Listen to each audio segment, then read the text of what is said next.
राजस्थान विधानसभा चुनाव के लिए कांग्रेस पार्टी के वरिष्ठ नेता सचिन पायलट ने टोंक विधानसभा सीट से अपना नामांकन भर दिया है। नामांकन से पहले उन्होंने भूतेश्वर महादेव मंदिर में जाकर पूजा अर्चना की। इसके बाद जोरदार नारों और जयकारों के बीच अपने हजारों समर्थकों से घिरे सचिन पायलट एक गाड़ी में सवार होकर नामांकन दाखिल करने के लिए रवाना हुए। नामांकन भरते हुए उनके चेहरे पर मंद मुस्कान दिखाई दी, जैसे वे अभी से अपनी जीत के लिए पूरी तरह से आश्वस्त दिखाई दे रहे थे। लेकिन इसके बाद तो सचिन पायलट ने सबको चौंका ही दिया। इन्होंने अपना जो चुनावी हलफनामा दाखिल किया, उससे कुछ चौंकाने वाली बातों का पता चला। उन्होंने अपने चुनावी हलफनामे में अपनी पत्नी सारा के साथ तलाक का जिक्र किया हुआ था। ये तलाक उन्होंने कब लिया, इस बात की अब तक किसी को कानो कान भनक तक नहीं लग पाई थी।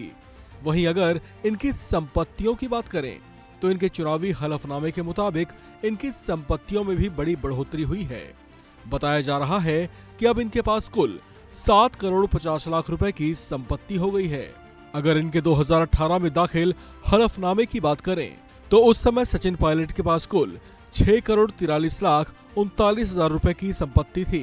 इसमें उन्होंने अपनी 2 करोड़ 99 लाख 75 हजार रुपए की चल संपत्ति घोषित की थी, जबकि 3 करोड़ 43 लाख 64 हजार रुपए की अचल संपत्ति बताई थी।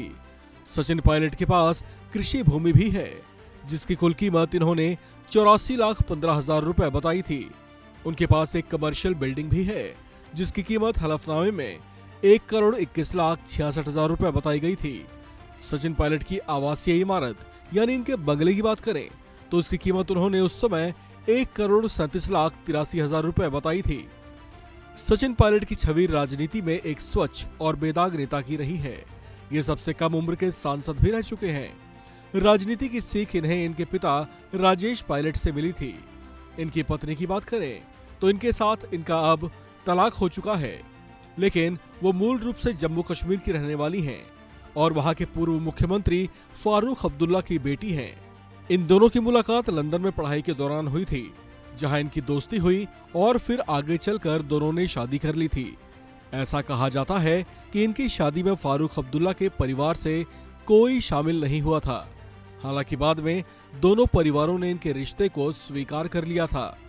लेकिन अब सचिन पायलट के चुनावी हलफनामे से इस बात का खुलासा हुआ है कि दोनों जैसे मिले थे वैसे ही अब बिछड़ भी चुके हैं।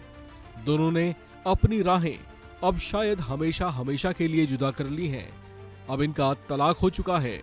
हालांकि इन्होंने तलाक का फैसला क्यों, कैसे और किन परिस्थितियों में लिया, उस बात पर से पर्दा नहीं उठ पाया है और इन्होंने तलाक कब लिया, इस बात पर भी फिलहाल सस्पेंस कायम है। इस खबर में फिलहाल इतना ही। बाकी अपडेट्स के लिए आप बने रहिए वन इंडिया हिंदी के साथ।